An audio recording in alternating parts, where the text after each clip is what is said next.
BSc part 1 के dear students, आज हम प्रभावी नाप की आवेश के बारे में अध्ययन करेंगे।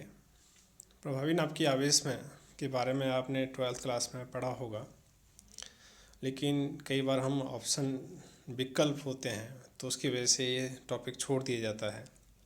लेकिन बहुत ही आसान है, इसको समझना बहुत आसान है। तो प्रभावी नाप की आवेश वह आवेश होता है जो कि परमाणु के अंतर्गत इलेक्ट्रॉन बाहरी कोश में उपस्थित इलेक्ट्रॉन या जो विभिन्न कोशों में इलेक्ट्रॉन है वो नाभिक के द्वारा आकर्षित किया गया, नाभिक के द्वारा जो फोर्स अनुभव करता है वो उसका प्रभावी नाप की आवेश कहलाता है। जब किसी परमाणु में एक ही इलेक्ट्रॉन होता है, जैसे कि हम बात करें हाइड्रोजन परमाणु के लिए, तो उसके लिए उस इलेक्ट्रॉन के लिए प्रभावी नाप की आवेश और नाप की आवेश दोनों ही समान होंगे, क्योंकि यहाँ पर जो इलेक्ट्रॉन जितना आवेश महसूस करता है हाइड्रोजन परमाणु के अंतर्गत नाप की आवेश, वो ही उसका प्रभावी नाप की आवेश है। लेकिन जैसे जैसे यहाँ पर इलेक्ट्रॉन की संख्या बढ़ती जाती है वैसे वैसे प्रभावी नाप की आवेश में परिवर्तन होता है। इसका कारण क्या है? क्योंकि यहाँ पर जो आवेश इलेक्ट्रॉन जो महसूस करता है नाप की आवेश वो बढ़ जाता है।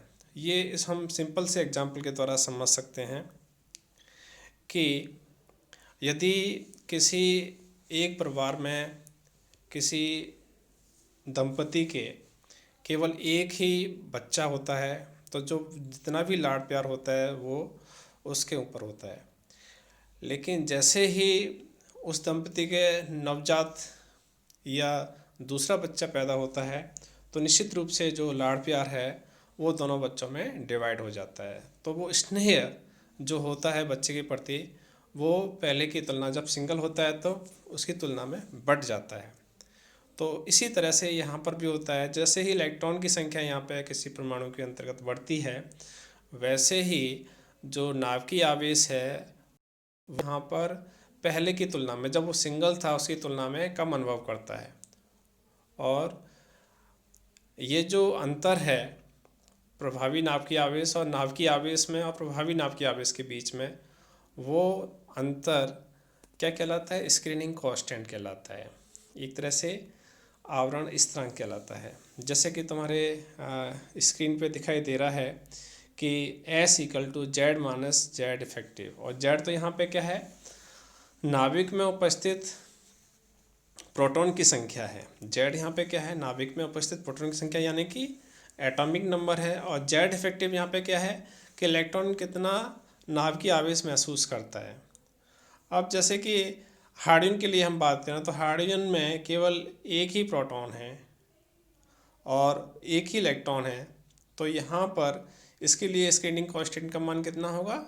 कैपिटल S के लिए 0 होगा, क्योंकि Z और Z इफेक्टिव दोनों ही 1 है।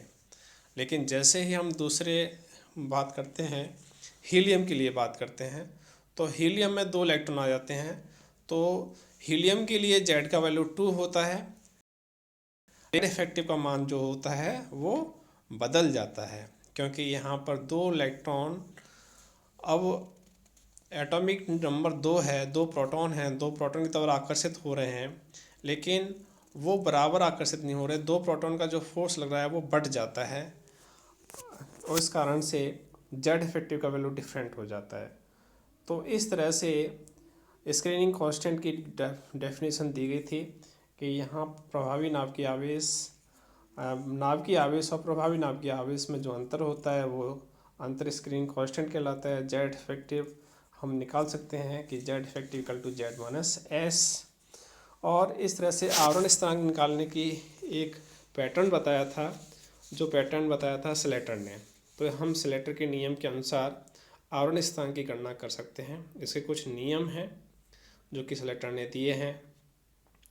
तो किसी परमाणु के भीतर वाले इलेक्ट्रॉनों का आवरण प्रभाव होता है, उससे बाहर वाले इलेक्ट्रॉनों पर का आवरण प्रभाव नहीं होता। जैसे कि हम यहाँ पे बात करें एक एग्जांपल दे करके कि जैसे कि फ्लोरीन, तो फ्लोरीन में जो इलेक्ट्रॉनिक कॉन्फ़िगरेशन होगा 1s2 2s2 2p5, और हम यहाँ पे आवरण प्रभाव निकालना चाहते हैं 2s इलेक्ट्रॉन पर।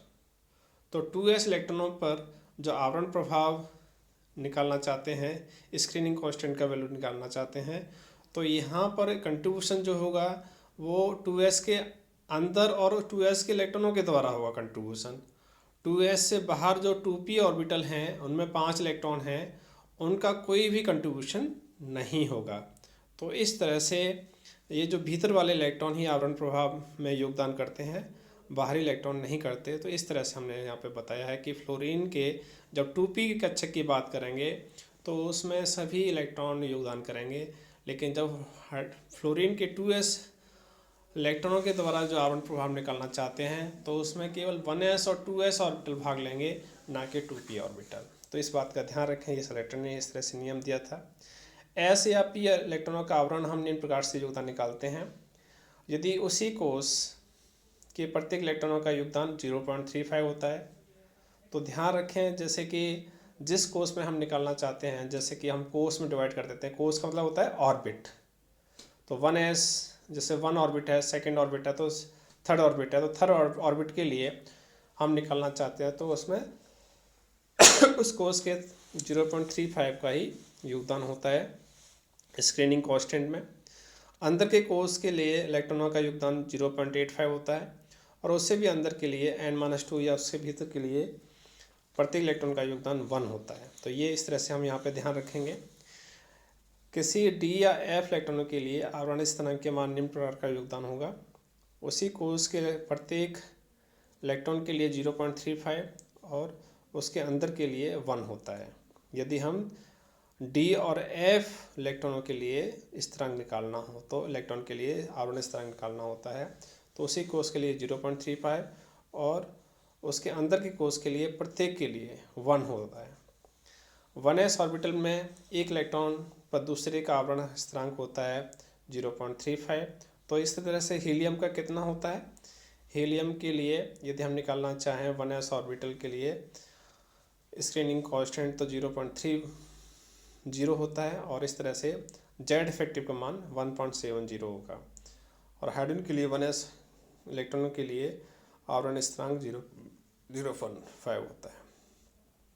तो इस तरह से यहाँ पर ये कुछ नियम हैं, इनके आधार पर निकाले गए हैं।